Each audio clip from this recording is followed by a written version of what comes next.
Dan yang paling indah, ini saya berikan rumus. Ini indah rumus Quran ya. Quran surah ke-91 ayat 7 sampai 10. Kalau Anda bisa terapkan rumus ini, itu nikmat keadaan rumah tangga. Enak banget.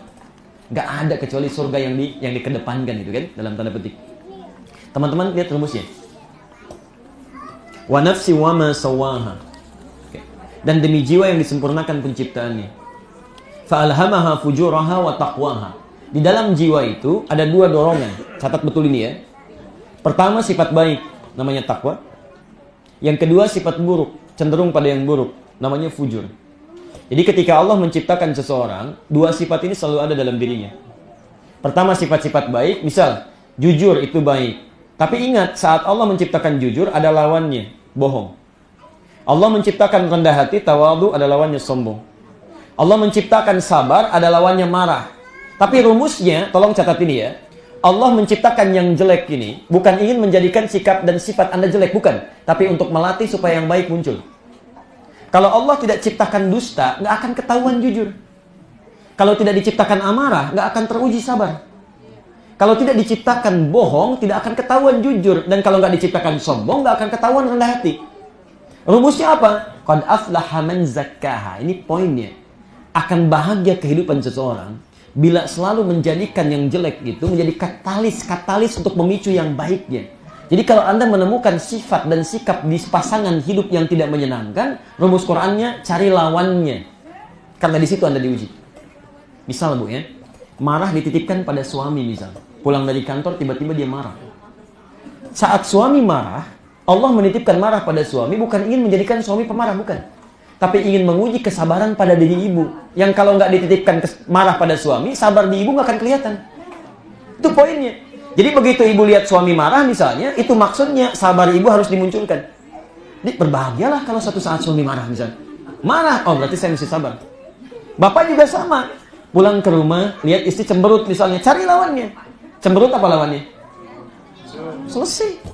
Gitu pulang ke rumah, istri cemberut, Anda senyum. Assalamualaikum, kenal kayaknya, selesai. Ya. Yang jadi persoalan kan lawannya nggak pernah dicari. Istri cemberut, Anda misalnya sewot. Kamu kenapa begitu? Emang kenapa? Nggak beres, nggak akan selesai. Kita punya karib, ya teman kerabat, orang soleh keluarganya, masya Allah. Ini kisah nyata. Di Karawang sudah punya anak 3, suami istri soleh, anak-anaknya soleh. Ini indah Pak ya, dia menerapkan teori ini. Ini indah sekali.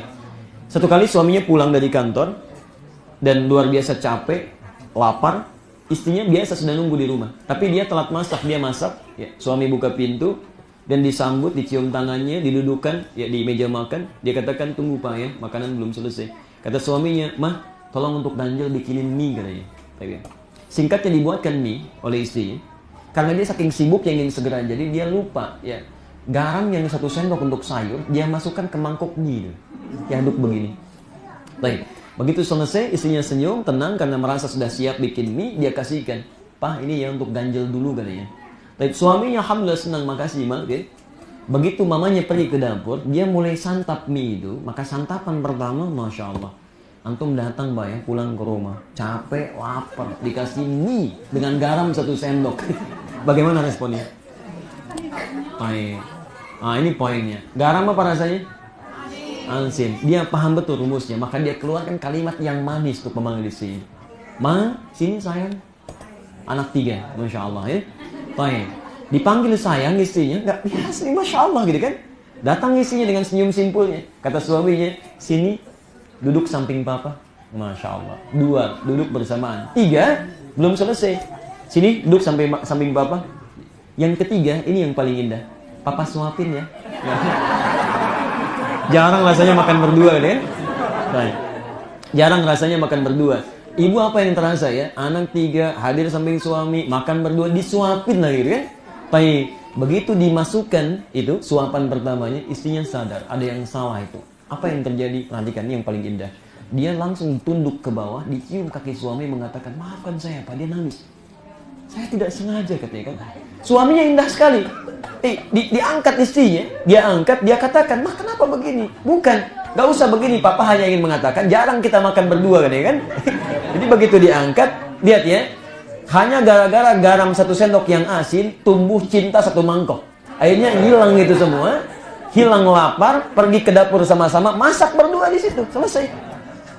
Kenapa nggak bisa kita pakai dalam kehidupan? Nyaman gitu kan? Tapi memang teori mudah disampaikan, prakteknya tidak mudah. Ustadz juga sama, makanya jarang ada ustadz ceramah bawa istrinya, itu jarang. Why?